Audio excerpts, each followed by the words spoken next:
Long time no see, how have you been? Hurry up and hand over the inheritance, will you? What the heck? Today is Dad's funeral, you know? I know that. That's why I came. During my father's funeral, my estranged sister had the nerve to show up. And she wasn't alone. The last person I wanted to see. Dad's gone now, there must be plenty left, right? Money, I mean. That's true. But you won't get a dime. The husband my sister had stolen from me was no longer the man he once was. He'd become such a scoundrel. Show some respect for Dad, at least. What's the point? He's dead. I'm only here for the money. Just give it to me and I'll leave. I thought my father, who had disowned them, wouldn't rest in peace with this going on. Then at that moment I thought I heard a commotion. It was you too. My calm mother appeared, showing no sign of anger or any emotion. Finally, someone who understands. You'll give us Dad's inheritance, right? You came for that? Not just that, I'm carrying a new life inside me. My sister said, caressing her belly with a happy look. At that moment I, who hadn't been able to conceive, felt envious. It made me angry and frustrated with myself. I see. But I have to say, there's nothing for you here. What? The two of them looked at each other, their mouths agape. I decided to tell them the truth. It was enough to send them spiraling. My name is Ava, and I currently work in a beauty department. My husband Nathan, 3 years my senior, was introduced to me by a friend. Pleased to meet you. Likewise. Back then, I lacked confidence and avoided talking to people as much as possible. My friend, seeing this, thought introducing me to Nathan might change something. I just want to go home. That was all I could think about. And I was pessimistic that anyone could like someone like me. Ava, you're beautiful. What? Oh! Sorry, that was out of the blue. I was shocked by his words. I'd had chances before, but no one ever seemed to have a good impression of me. In hindsight, I might have been too simple. Just one word and I was drawn to Nathan. Everything moved quickly after that. Would you like to go out with me? He asked on our third date. Yes, I agreed without hesitation. I hope to maintain a good relationship with you. Me too. From then on, I felt happier than I ever had before. Every day seemed like a bed of roses, but even in such happy times there can be disturbances. In my case, it was my sister Luna. She was living in our family home. What? Ava has a boyfriend? Surprising that someone like you could get one. Introduce him to me sometime. Well, can't you listen to your sister? So arrogant for an ugly duckling. Luna was a big reason why I lacked confidence. She had always been the pretty one, praised and pampered. Her arrogance and overconfidence showed. Every time I visited home, she made me feel like this. That's no way to talk to Ava. Dad, you've always been too soft on Ava. That's why she turned out this way. There's a line, even for sisters. I got through all this because of Dad. Whenever Luna was harsh, he'd always stand up for me. I'm fine. Why don't you stand up for yourself? You're better than you think. Eventually, I had to introduce Nathan to Luna, but that was the beginning of a tragedy. And that opportunity came soon.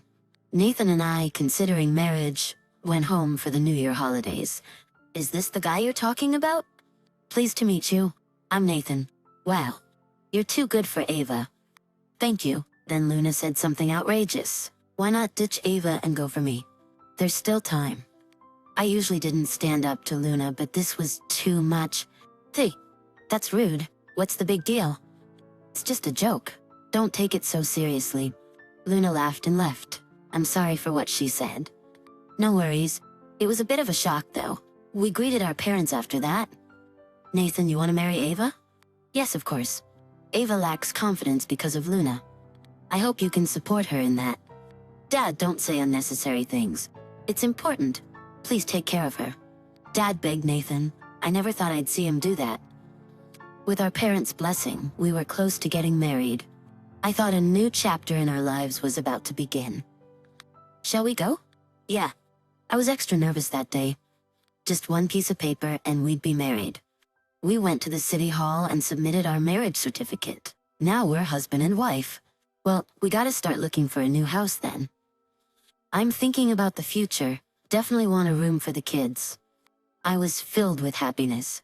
In about 2 weeks, we found our new home and moved in. But the next day, an unexpected visitor showed up. Why are you here? That should be my line. Why didn't you tell me? I couldn't understand why Luna was standing in front of me. Then Nathan spoke up from behind. Sorry, I told her. I thought it was better to let her know. Nathan did nothing wrong. The bad one is the sister who didn't tell me anything. What surprised me more was that Nathan had exchanged contact information with Luna. Luna barged into the house, sat on our new sofa, as if she owned it, and started relaxing. She began talking about herself unasked. Ava was always the incapable one, always hiding behind me. Really? And during middle school she didn't talk about that. What's the big deal? It's just the past. Luna started telling a story about how I was embarrassingly rejected in middle school, a past I wanted to erase. The problem was Nathan listening with great interest. Luna stayed for hours, then left satisfied. Ava, your sister is different from what you said. She's quite interesting. Seemed Nathan liked Luna. I asked something that bothered me. By the way, when did you guys exchange contacts? Oh, probably the first time I went to greet her. She kind of forced me to. Nathan answered with a laugh, but I felt a bit suspicious. Why hadn't he told me? Our married life had begun, but I was worried Luna would mess it up. Half a year into our marriage, we wanted kids and actively tried for one. But after a year, there was still no sign of pregnancy. Maybe we should give up on kids. What? We've tried everything, but it's not happening. Wait, it's not like we definitely can't have kids yet. Let's try a little longer. But my words didn't reach Nathan. This was the turning point, and our married life took a 180-degree turn. You'll be late again today? Yeah, sorry. Work's crazy right now. Might even stay overnight at the office. Okay, got it. Nathan started coming home late as a norm, and our conversations dwindled to the bare minimum. Where had our happy marriage gone? And during times like this, that person would show up. Nathan started saying he had to work even on weekends, hardly ever at home. I spent more and more time alone, weekdays and weekends. What's with that look on your face? The doorbell rang, and as I headed to the front door, there stood my sister Luna. What brings you here today? Just thought I'd check in. I checked in on how your married life is going. As usual, she made herself at home, entering as if it were her own house. I didn't have the energy to send her away anymore. Nathan isn't here? It's the weekend, right? He's working today? Bang. Then Luna started getting excited like a kid who found a toy. Maybe he's seeing someone else? There's no way that should be said, even as a joke.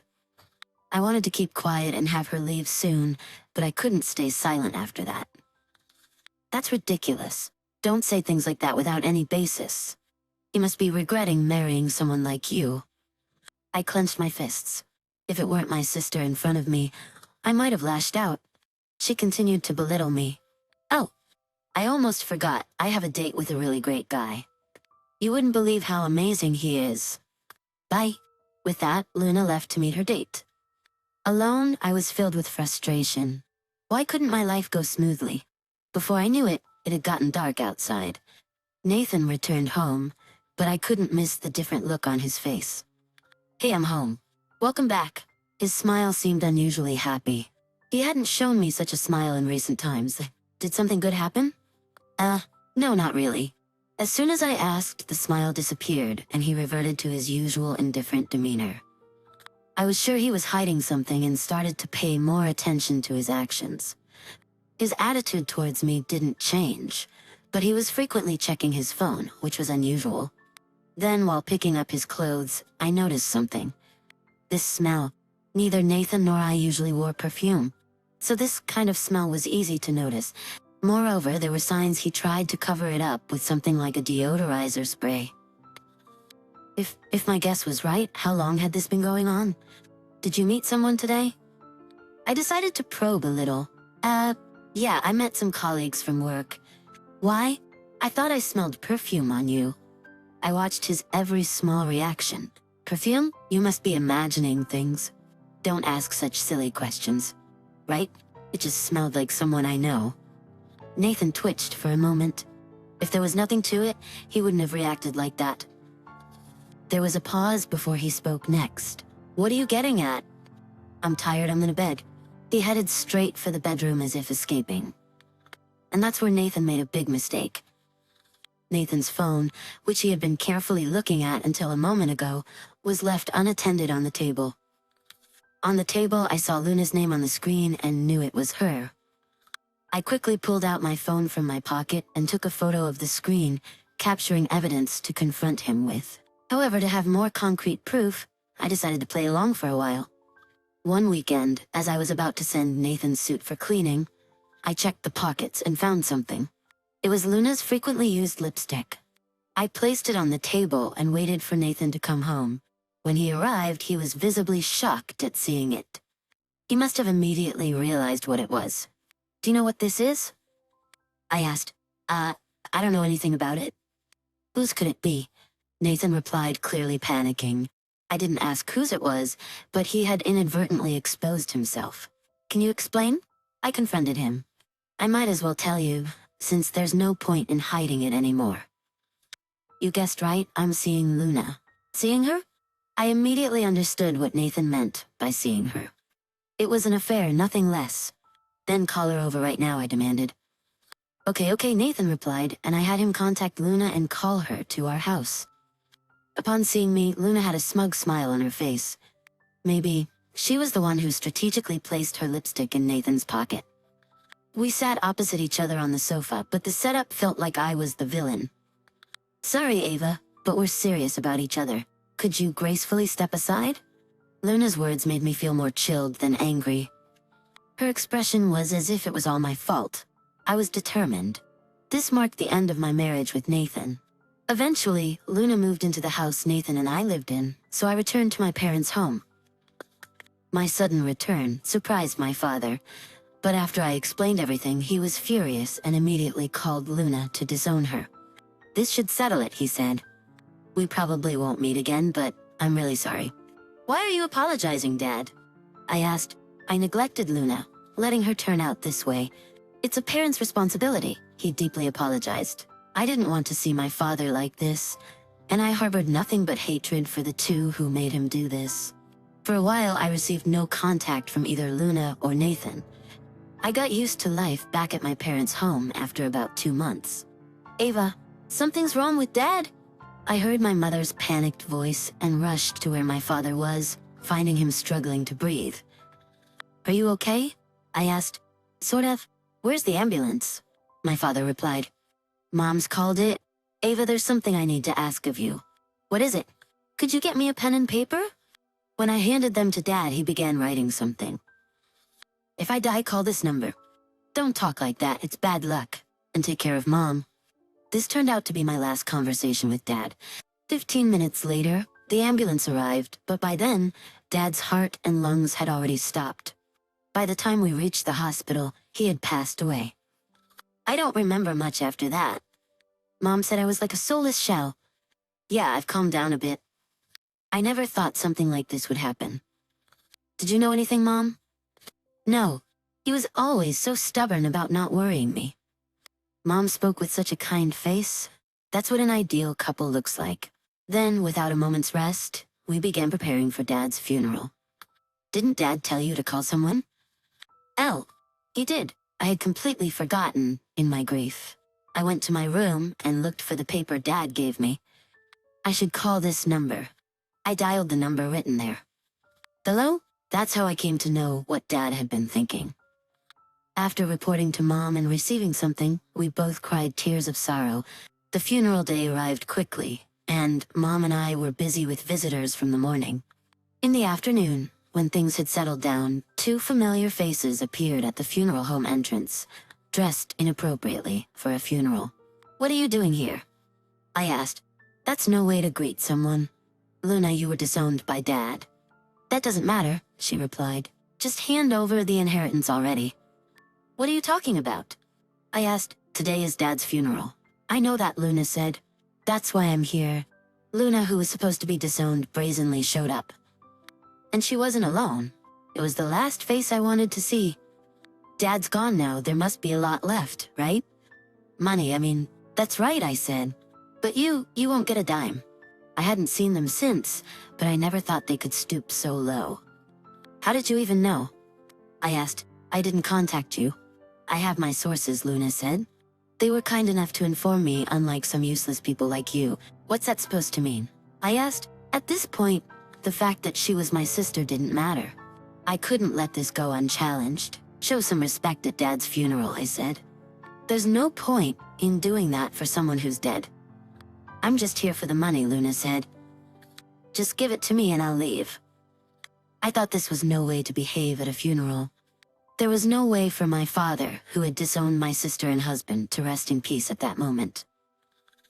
I thought it was noisy, and it was you too. My calm mother appeared, showing no signs of anger. Mom, finally someone who understands. You'll give us Dad's inheritance, right? You came for that? I'm sorry, but can you leave? Then Luna lashed out at Mom. What? I'm the eldest daughter. You can't do that. In our family, there's only one daughter. I had never thought my mother was so cool. I always saw her as gentle, walking 3 steps behind Dad. Her support felt incredibly strong yet surprising. But Luna just laughed at Mom's words. Of course, money was the main reason I came, but I have something to announce. Announce? Yes, something Ava has always wanted but could never have. And that is, there's a new life growing in my belly. So it's not just the inheritance, I expect a gift too, she said, caressing her belly happily. I couldn't help feeling envious. Not being able to have children myself made me even angrier at her audacity. I see. It's hard to say, but there's nothing for you here? Their mouths fell open in shock. I decided to tell them the truth. It was enough to bring them crashing down. Unfortunately, you have no right to anything Dad left. That's impossible. I'm the eldest daughter of this house. Her shout drew the attention of others nearby. Then Nathan joined in to support Luna. Don't say whatever you like just because you don't like it. Whatever. I have this. I took something out of my pocket. It was Dad's will, which I always carried with me. It wasn't just about the inheritance. Let me see that. Luna snatched the will from me and began reading. Mom and I exchanged looks. This is a lie. He didn't leave me anything. The number Dad told me to call was a lawyer's office. He had prepared the will knowing his time was near. That's it. You must have made this up. I couldn't help but sigh. It's an official document. The lawyer Dad asked to keep it, gave it to us. Seriously? As it says there, Luna won't inherit anything. There's not a single cent for her. Now please leave and don't desecrate Dad's funeral any further. Luna then became furious and lunged at me. Why you? I retorted while resisting. Maybe it's because no matter how pretty you are, your heart is rotten? Dad knew that. Don't mess with me. I was pushed by Luna and hit my head on a nearby chair. You really did it now. Something started to trickle down from my head. Ava? Are you okay? Yeah, somehow. Then someone in the crowd shouted about calling the police. Hearing that, Luna and Nathan snapped to their senses and tried to flee, but it was too late. They were surrounded, with no way out. Why is this happening? Luna sat down on the spot. I spoke to her while holding my head. If you don't understand that, you're gonna have a hard time from now on. Yeah, right. She glared at me, but I felt nothing. Maybe you should worry about something else? What you just did to me is a serious assault. You might become a criminal. Hearing this, Luna fell silent. Soon, the police arrived and took her away for questioning. Make sure to pay for what you did. Oh, and you still owe me compensation. Nathan watched in a daze. What are you doing there? What? Why don't you go with them? You can't do anything on your own anyway. Nathan looked around, surrounded by people crossing their arms and glaring at him. He left as if escaping. We called an ambulance just in case. Thank you, Mom. Maybe this will calm them down. If they don't learn from this, they're truly foolish. I went to the hospital but was able to return home with no brain injury. What awaited those two would undoubtedly be hellish. I couldn't help but look forward to it, considering all they had done. Mom, could you keep Dad's inheritance for now? Sure, but are you okay with that? Yeah, if I take it now, I may be too spoiled. Understood. I'll keep it until you're ready. After Dad's funeral, we returned to a peaceful life. But a call from Nathan reignited my irritation. I'm begging you, help me. Why don't you handle it yourself? What about Luna? She's locked herself in her room. Luna was released after questioning by the police. I intentionally didn't press charges. Moreover, her workplace got wind of the whole story and she was fired. She lost not only the inheritance, but also her job. I don't care about that. It's not my problem anymore. Luna is useless, and Nathan, who always relied on her, seems lost now.